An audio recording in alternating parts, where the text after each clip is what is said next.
Hello दोस्तों, स्वागत है आपका अपना यूट्यूब चैनल मैथमेटिक्स में। दोस्तों, आज की क्लास में हम लोग रेलवे एनटीपीसी के प्रीवियस क्वेश्चन जो बहुत ही महत्वपूर्ण है उसको हम आज देखेंगे। तो चलिए आज का प्रश्न पर चलते हैं। कह रहा है रघु और सीता की वर्तमान आयु क्रमशः 17 वर्ष और 41 वर्ष है।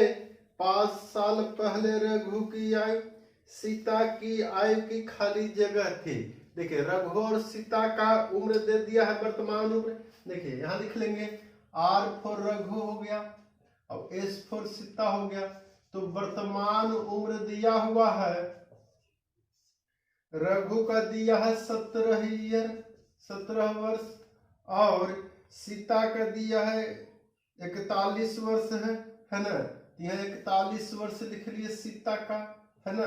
अब कह रहा है 5 साल पहले यानी 5 वर्ष पूर्व, 5 साल पहले यानी 5 साल पूर्व, दोनों का 5 कम हो जाएगा तो यहाँ 5 कम कर लेंगे तो 17 में से 5 गया 12 वर्ष। 12 वर्ष इसका होगा 5 वर्ष पूर्व। अब इसका 5 वर्ष पूर्व कितना होगा तो 41 में से 5 कम करेंगे 36 वर्ष। 36 वर्ष इसका हो गया।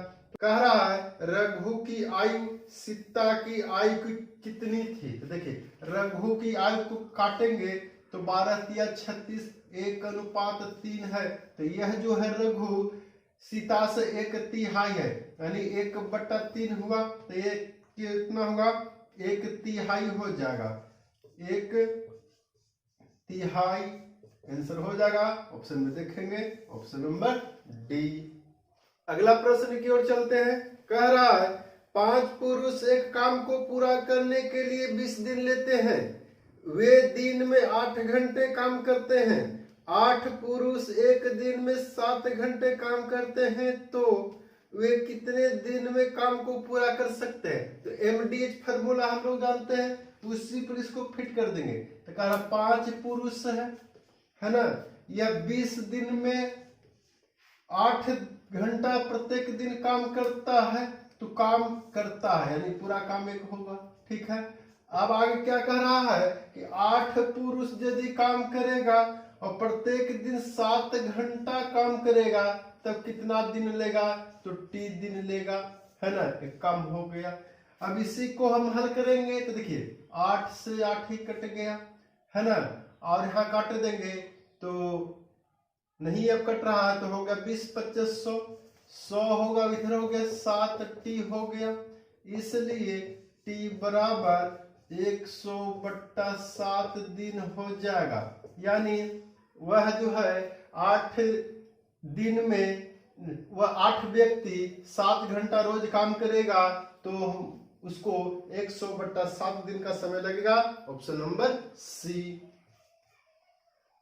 अगले क्वेश्चन की ओर चलते हैं। कह रहा है एक दीवार पर 2 चिन्हों को इस प्रकार आरेखित किया गया है कि पहला दूसरे के ठीक ऊपर है। दीवार से 50 मीटर की दूरी पर स्थित एक बिंदु से चिन्हों के उन्नयन कोण के माप क्रमशः 45 डिग्री और 60 डिग्री है। चिन्हों के बीच की कुल दूरी ज्ञात कीजिए। √3 बराबर 1.732 दिया गया है। देखिए पहले इसका हम डायग्राम बनाते हैं। कह रहा है कि एक दीवार है तो दीवार हम इसको मान लेते हैं खड़ा दीवार है। एक पृथ्वी है ना, पृथ्वी पे कोई दीवार खड़ा, इस पर 2 बिंदु है। एक बिंदु इसको मान लेते हैं, अब एक बिंदु यह है ना। अब कह रहा है कि 50 मीटर की दूरी पर, यहां से यहां 50 मीटर है, ये दूरी 50 मीटर कह रहा, और दोनों के यहां से देखा जा रहा बिंदु को तो इस तरह से फिगर हो जाएगा, है ना। इस तरह से फिगर हो गया तो यह जो कोण कह रहा है पूरे 60 डिग्री है। अब इतना कोण जो है 45 डिग्री है, ठीक ना। ये पूरा 60 डिग्री, अब इतना 45 डिग्री है। तब कह रहा कि इन दोनों बिंदु के बीच में कितना का दूरी है तो नामकरण कर देते हैं ABC। अब ये D लिख देते हैं। तो कह रहा है यह बिंदु और यह बिंदु जो है दीवार पर, इन दोनों के बीच की दूरी क्या होगा तो AD हमको निकालना है। तो देखिए पहले हम चलते हैं त्रिभुज ABC में। त्रिभुज ABC में चलेंगे तो कितना हो जाएगा टेन 60 डिग्री लेंगे, क्योंकि इसमें आया है 60 डिग्री, तो टेन 60 के मान होगा लंब बट्टा आधार, तो ए बी बट्टा BC आधार है, तो कितना हो जाएगा 50 दिया हुआ है, ठीक है ना। इसलिए ए बी बराबर कितना हो गया, टेन 60 के मान होता है √3 और 50 से गुना करेंगे तो 50 √3 हो जाएगा, ठीक है। अब चलेंगे छोटा त्रिभुज में, त्रिभुज DBC में, है ना, त्रिभुज DBC में चलेंगे तब क्या हो जाएगा, इसमें भी tan 45 ही लेंगे, तो tan 45 बराबर यहां भी होगा लंब बट्टा आधार, तो लंब है तो DB, है ना, तो DB बट्टा आधार है BC यानी 50 है, इसलिए DB बराबर कितना हो जाएगा, तो tan 45 का मान 1 होता है, 1 में 50 से गुना करेंगे 50 हो गया। इस समीकरण 2 मान लेते हैं, इसको मान लेते हैं 1।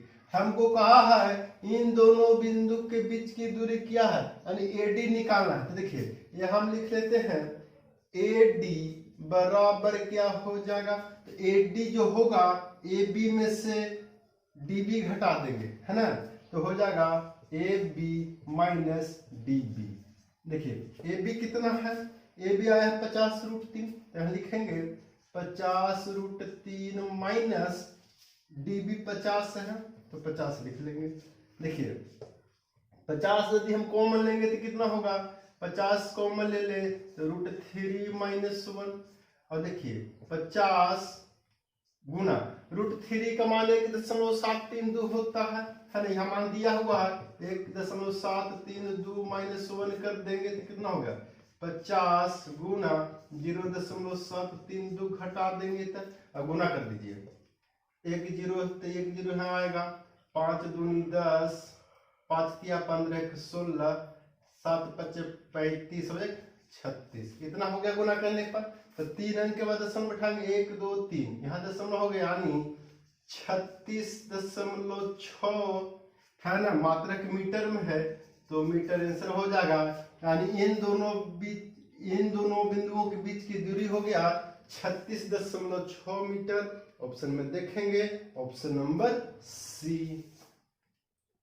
अगले प्रश्न की ओर चलते हैं। कह रहा एक पंक्ति में 3 घनों को एक साथ रखकर बने हुए घनाभ के कुल क्षेत्रफल और तीनों घनों के कुल क्षेत्रफल का अनुपात ज्ञात करें। देखिए एक पंक्ति में 3 घन को सटा करके रख दिए हैं, तो एक ही लाइन में सटा कर रखेंगे 3 घन को तो वह आयत बनेगा। तो देखिए इस तरह से, है ना, इस तरह से है, एक ही लाइन में 3 घन सटा के रख देंगे, है ना, मान लीजिए घन है 3D में है ना, तो एक ही लाइन में 3 घन है, इस तरह से हो जाएगा फिगर, तो घन बनाएंगे, एक ही लाइन में 3 घन हो गया, है ना, एक ही लाइन में 3 घन हो गया, है ना, एक ही लाइन में 3 घन है तो 1 घन 2 घन 3 घन है, अगर इसका भुजा ए रहेगा, सभी भुजा ए रहेगा तो सटा देंगे तो लंबाई हो जाएगा a plus a plus a,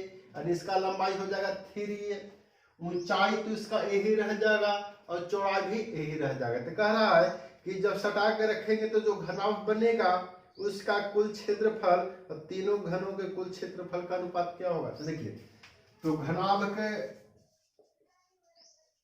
क्षेत्रफल कितना हो जाएगा, तो घनाभ का क्षेत्रफल होगा 2 इंटू LB, यानी L हो गया 3a और B हो गया a, तो 3a स्क्वायर प्लस BH, तो B भी हो गया a और H भी हो गया तो a स्क्वायर प्लस LH यानी 3a स्क्वायर हो गया, है ना। E हो गया घनाभ का क्षेत्रफल।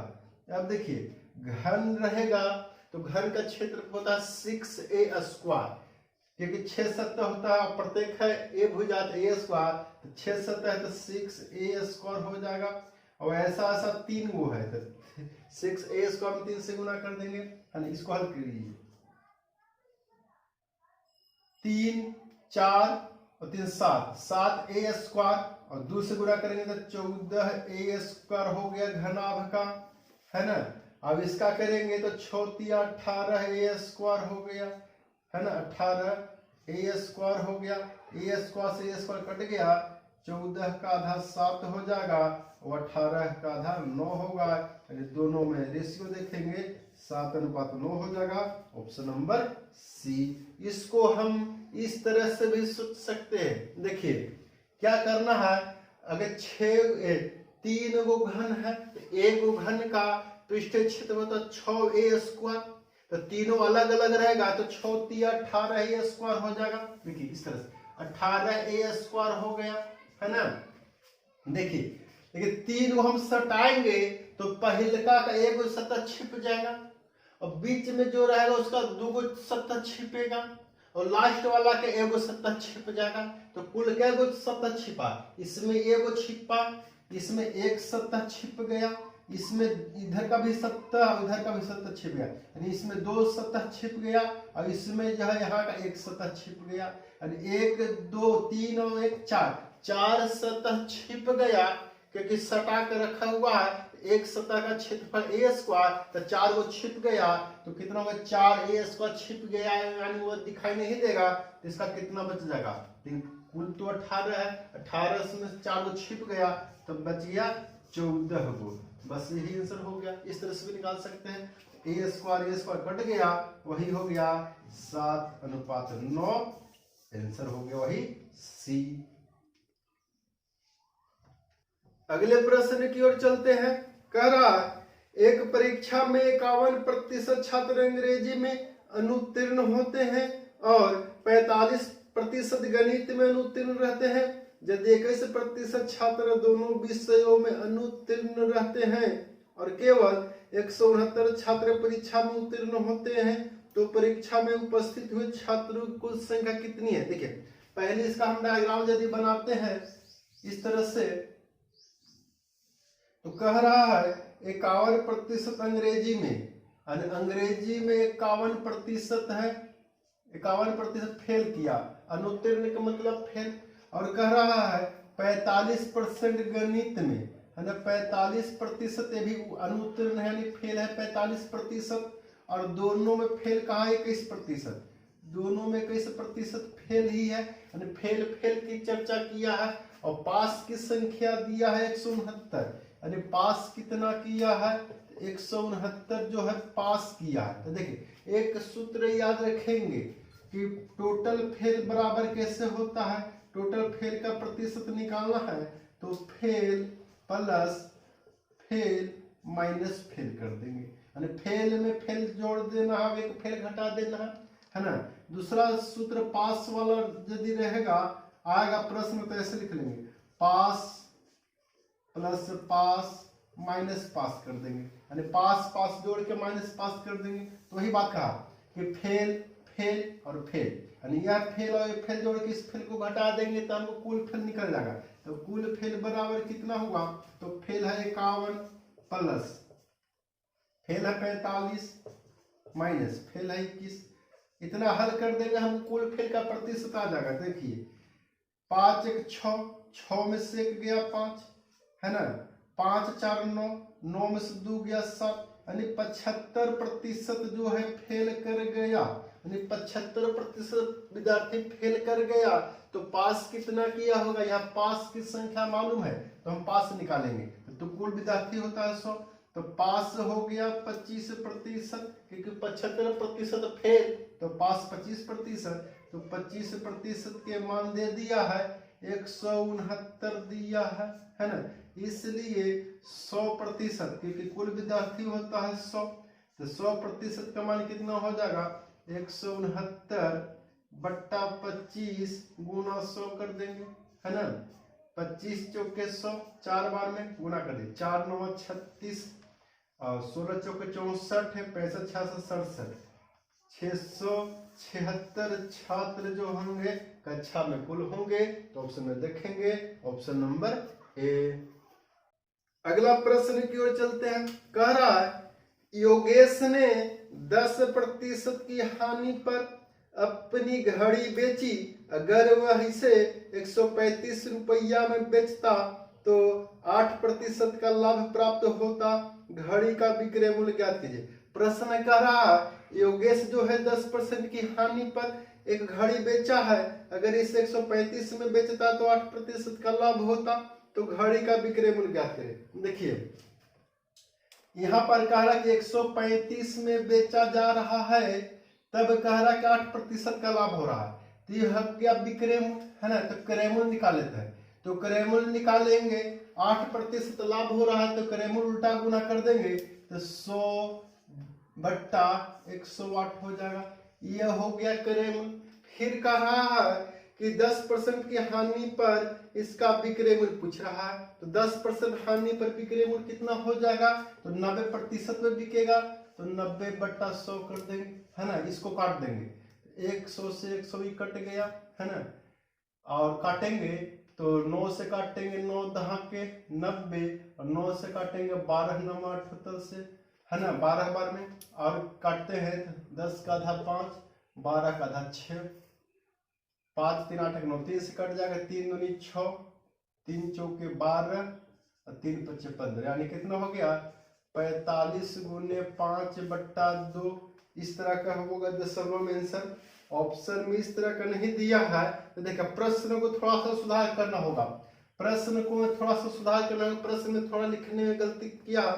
प्रश्न इस प्रकार का होगा, योगेश ने 10% की हानि पर अपनी घड़ी बेची, अगर इस 135 रुपया अधिक में बेचता, यहाँ अधिक वर्ड छूटा हुआ, 135 रुपया अधिक में बेचता तो उसे 8% का लाभ होता। घड़ी का विक्रय मूल्य ज्ञात करें। देखिए 135 के पहले अधिक वर्ड रहेगा, इसमें छूट गया, तो देखिए कह रहा कि 10% का हानि हो रहा है, लॉस हो रहा, और फिर कह रहा कि 8% का प्रॉफिट हो रहा है ना, 8% का प्रॉफिट, तो लॉस रहेगा प्रॉफिट रहेगा, तब अंतर होता है जोड़ करके, तो अंतर कितना हो गया 18% का, 18% का अंतर हो गया। लेकिन अंतर दिया है विक्रय मूल्य में 135 रुपया अधिक में बिकता, तो अंतर 135 रुपया, ठीक है। तो कह रहा है घड़ी का विक्रय मूल्य ज्ञात करें, तो घड़ी का विक्रय मूल्य हुआ 90%, क्योंकि 10% हानि पर बेचा गया तो 90% में बिका होगा। देखिए 90% का मान निकालना है तो कितना हो जाएगा, तो 18 25 90 5 गुना, तो 135 में 5 से गुना कर देंगे, है ना, वही हो जाएगा। तो 5 में 5 से गुना करेंगे 50 25, 13 25 65 66 67, यानी 675 रुपया हो जाएगा आंसर। ऑप्शन में देखेंगे ऑप्शन नंबर ए। यानी प्रश्न में आप थोड़ा सुधार करना क्या है कि 135 के पहले अधिक वर्ड जोड़ देना है, तो हमको आ गया आंसर 675, ऑप्शन नंबर ए। अगले प्रश्न की ओर चलते हैं। कह रहा एक अनियमित आकार वाले पत्थर का आयतन मापने के लिए पीटर ने पानी से भरे हुए 5 सेंटीमीटर अर्धव्यास वाले डिब्बे में पत्थर को रखा। यदि डिब्बे में पानी का स्तर 10 सेंटीमीटर से बढ़कर 17 सेंटीमीटर हो जाता है तो पत्थर का आयतन कितना है। देख कह रहा पीटर जो है एक अनियमित आकार का पत्थर का आयतन निकालना चाहता है ना। तो क्या किया प्रयोग में, एक बेलनाकार बर्तन था, इसमें पानी था, मान के चलिए इतना पानी था, है ना, यहां तक पानी भरा हुआ था। इसका हाइट दिया है 10 सेंटीमीटर, यानी 10 सेंटीमीटर तक पानी इसमें भरा था। अनियमित आकार का पत्थर है, इस तरह का पत्थर है, इसमें डाल दिया पत्थर को, है ना, पत्थर को यदि वो डाल दिया तो इसका पानी की ऊंचाई जो है यहां तक आ गया, है ना, यहां तक आ गया। तो यहां तक यदि आ गया तो इसका हाइट कितना हो गया 17 सेंटीमीटर।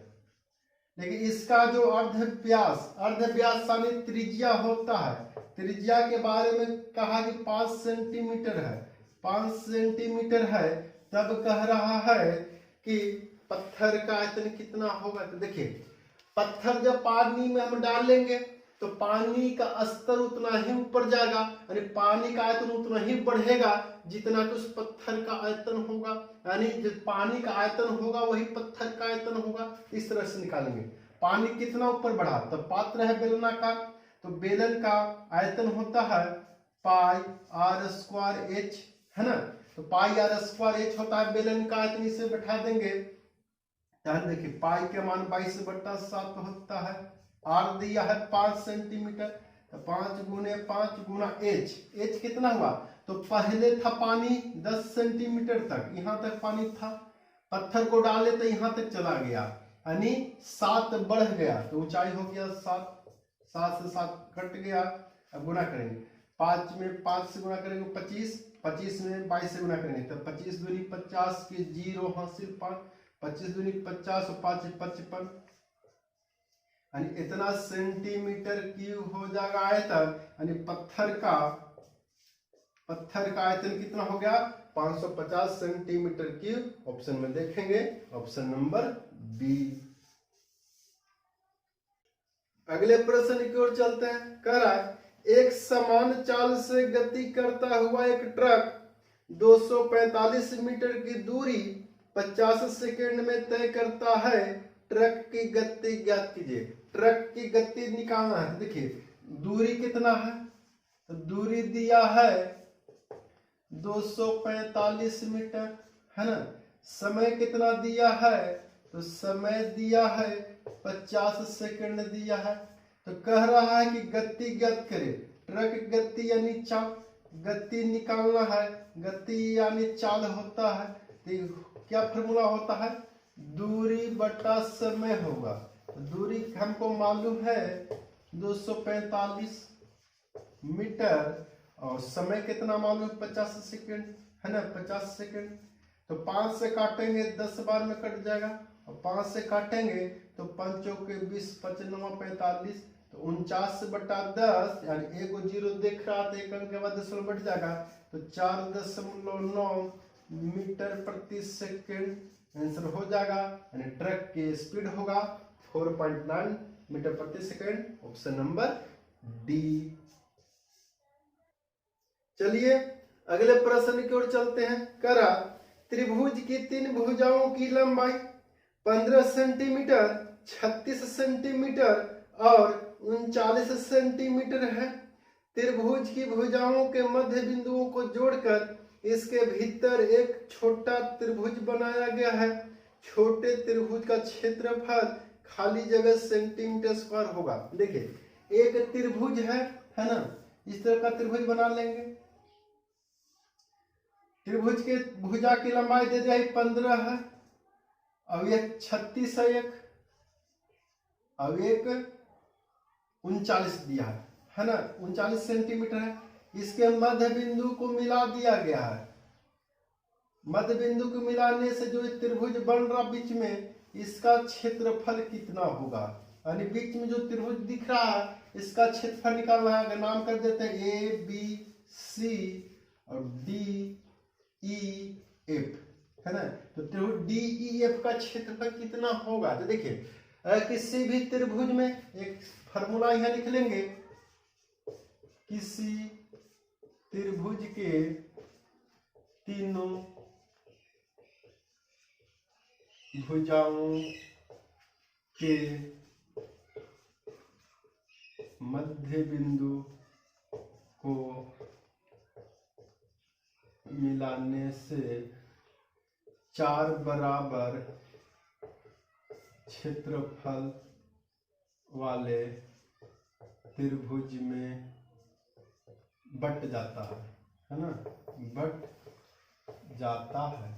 इसको याद रखना, किसी भी त्रिभुज के तीनों भुजाओं के मध्य बिंदु, त्रिभुज एबीसी है, मध्य बिंदु को मिला देंगे तो 4 बराबर त्रिभुज बनता है, 1 2 3 और एक बीच में 4।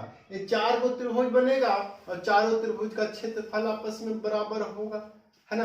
तो कहा रहा कि बीच वाला में इसका पूछ रहा, तो इसका क्षेत्रफल क्या होगा, तो बड़े त्रिभुज का क्षेत्रफल निकाल करके 4 से डिवाइड कर देंगे तो हमको आंसर आ जाएगा। देखिए त्रिभुज के प्रकृति को जानेंगे। ये त्रिभुज किस प्रकार का है, एक भुजा 15 है, एक भुजा 36 है, एक भुजा 39 है। तो आप दो छोटी भुजाओं का वर्ग करके जोड़ेंगे और बड़ी भुजा के वर्ग के बराबर यदि हो गया तो वह त्रिभुज समकोण होगा। तो आपको यहाँ पर समकोण है क्योंकि 15 का स्क्वायर प्लस 36 का स्क्वायर जब करते हैं तो आपको 39 का स्क्वायर मिल जाएगा। अगर ऐसा हो जाता है तो यह त्रिभुज कैसा होगा, समकोण त्रिभुज होगा।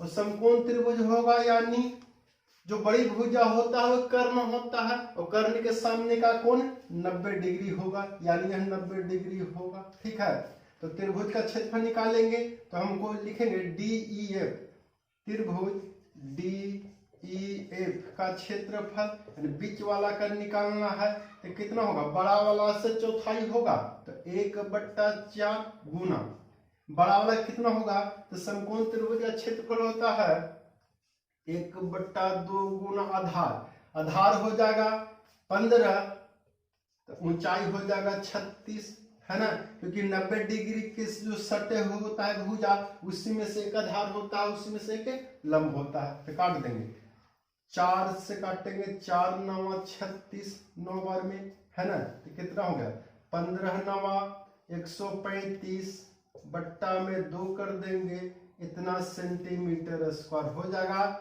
यानी 135/2 कर देंगे तो कितना हो जाएगा 67.5 सेंटीमीटर स्क्वायर आ जाएगा। ऑप्शन में देखेंगे ऑप्शन नंबर डी।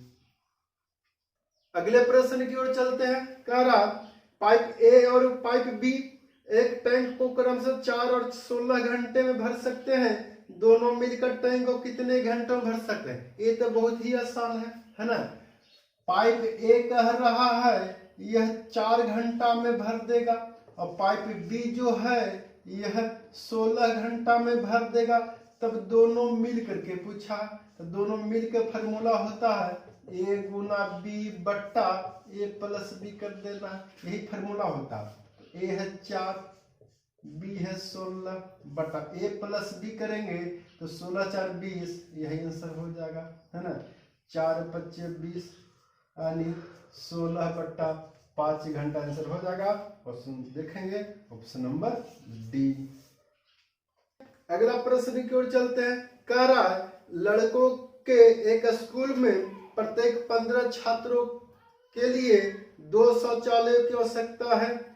यदि कुल छात्रों की संख्या 255 है तो कितने शौचालय की आवश्यकता होगी। कह रहा कि स्कूल में 15 छात्र पर 2 शौचालय चाहिए।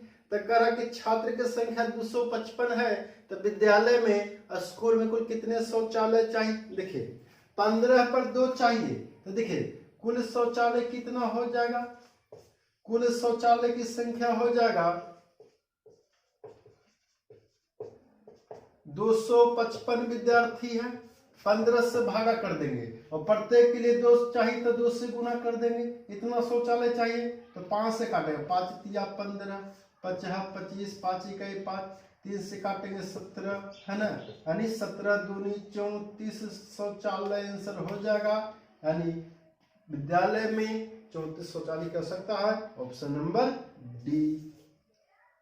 चलिए अगला प्रश्न देखते हैं। कह रहा है यदि किसी पिज्जा के 5/3 भाग का मूल्य 300 रुपया है तब पिज्जा के 3/5 भाग का मूल्य क्या होगा। कह रहा है एक पिज्जा है ना, इसका 5/3 भाग है ना, तो 5 यहाँ लिखेगा 5/3 भाग है, इसका कीमत कह रहा कि 300 रुपया है ना।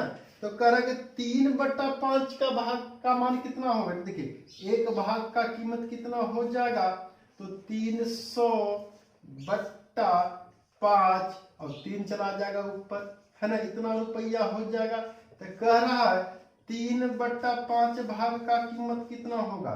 तो 3/5 भाग का एक भाग के इतना, तो जितना भाग के निकालना उतना से गुना कर देंगे, तो 300/5 गुना 3 और 3/5 से गुना कर देंगे, इतना हो जाएगा। देखिए 5 से काटेंगे 5 6 31 0, 5 से काटेंगे 12 25 60, है ना, तो 3 तिया 9 और 12 9 108 रुपया हो जाएगा। यानी 3/5 भाग पिज्जा का कीमत 108 रुपया आंसर होगा। ऑप्शन में देखेंगे ऑप्शन नंबर ए। अगले प्रश्न की ओर चलते हैं। कह रहा श्रृंखला 12, 19, 26, 23 डॉट डॉट डॉट दे दिया में 10वीं संख्या क्या होगी। एक सीरीज दिया है, एक श्रृंखला दिया है, उसमें 10वां पद निकालना। देखिए पहला दिया है 12, आगे दिया है 19, दिया है 26 और 33, आगे डॉट डॉट दे दिया, आगे भी है, यानी 10वां पद कितना, 10वां पद कितना होगा सो हमको निकालना है। तो देखिए पहला पद कितना है, पहला को ए मानते हैं, ए बराबर 12, कितना बढ़ा तो 12 से 19 हो गया, 7 बढ़ गया, 19 से 26 हो गया, ये भी 7 बढ़ गया, 26 से 33 हो गया, ये भी 7 बढ़ गया। तो देख रहे हैं 7 7 बढ़कर है, जो श्रृंखला है वो 7 बढ़ते जा रहा है, तो 10 पद तक बढ़ेगा तक कितना होगा। तो देखिए डी होता है डिफरेंट, जो जितना बढ़ता है ये हो गया 7। तो सूत्र लिख लेंगे Tn बराबर a plus n-1 into D होगा, है ना। तो Tn बराबर हमको निकालना है, यानी T की जगह हो गया कितना 10वां पद, यानी 10वां पद हमको निकालना है, यानी n हो जाएगा 10। तो देखिए शुरू वाला लिखते हैं 12 प्लस 10 पद निकालना है, तो 10 में से गया 9 गुना डी, अंतराल है 7 का, तो 7 से देखिए 12 प्लस 9 7 63 और 12 जोड़ देंगे कितना हो गया 75, आंसर हो जाएगा। यानी 10वां पद जो होगा यहाँ पर ये 75 होगा। ऑप्शन में हम लोग देखेंगे ऑप्शन नंबर डी। अगले प्रश्न की ओर चलते हैं। कह रहा है दो संख्याओं का लघुत्तम समापवर्तक एवं महत्तम समापवर्तक क्रमशः 17, 13, 60 और 14 है, यदि उनमें से एक संख्या 21, 42 है तो दूसरी संख्या बतलाना है। देखिए दो संख्याओं का एलसीएम दिया है, एलसीएम दिया है कितना, तो एलसीएम दिया है 17, 13, 60 दिया है, एचसीएफ भी दिया है, एचसीएफ कितना है 14 दिया है, और उनमें से एक संख्या फर्स्ट नंबर कितना दिया है 21, 42 है, हमको सेकंड नंबर निकालना। ठीक है, तो सूत्र होता है कि फर्स्ट संख्या गुना सेकंड संख्या को गुना करेंगे तो एलसीएम गुना एचसीएफ होता है। इस सूत्र पर हम लोग फिट कर देंगे, यानी पहली संख्या दूसरी संख्या के जो गुणनफल होगा उसका एलसीएम और एचसीएफ के गुना के बराबर होगा। देखिए फर्स्ट संख्या दिया 21, 42, सेकंड एलसीएम है 17, 13, 60, ये दिया है 14, है ना, इसलिए सेकंड नंबर कितना हो गया तो 17, 13, 60 गुना 14 बट्टा में 21, 42 काट देंगे। 7 दूनी की 14, 7 से काटेंगे 7 तिया 21, 0, 7 छक 42। ठीक है, 2 से काटेंगे कितना हो जाएगा 15, 3, 153 हो गया, है ना। अब काटेंगे कितना बार इसमें कटेगा तो 5, 3, 8, 1, 9, 9 से कट जाएगा, 9 से काटेंगे तो 9 एकम 9, 7, 9 इकाई 9 हो गया और बच गया 6, 9 7 63, 17 बार में। इसको भी 9 से यदि हम काटेंगे तो कितना हो 9 इकाई 9, उत्तर गया 8, एक बार 1 81, 9 9 81, 0, 9 चौके 36, 9 चौके 36, 0 कितना हो गया 17 से काटेंगे, 17 से यदि काटेंगे तो एक बार में हो गया 19, 2 से सब बचेगा तो पुनः एक बार में लगेगा 3, 17 दूनी 34, 17 दूनी 34, 0, दूसरी संख्या हो गया 1120, आंसर हो जाएगा। ऑप्शन में हम लोग देखेंगे ऑप्शन नंबर सी। आज के क्लास में हम लोग रेलवे एनटीपीसी का क्वेश्चन देख रहे थे, तो यदि आज का क्लास अच्छा लगा होगा तो चैनल को सब्सक्राइब कर देंगे, वीडियो को लाइक कर देंगे और आगे शेयर भी कर देंगे ताकि अन्य बच्चे भी लाभान्वित होंगे।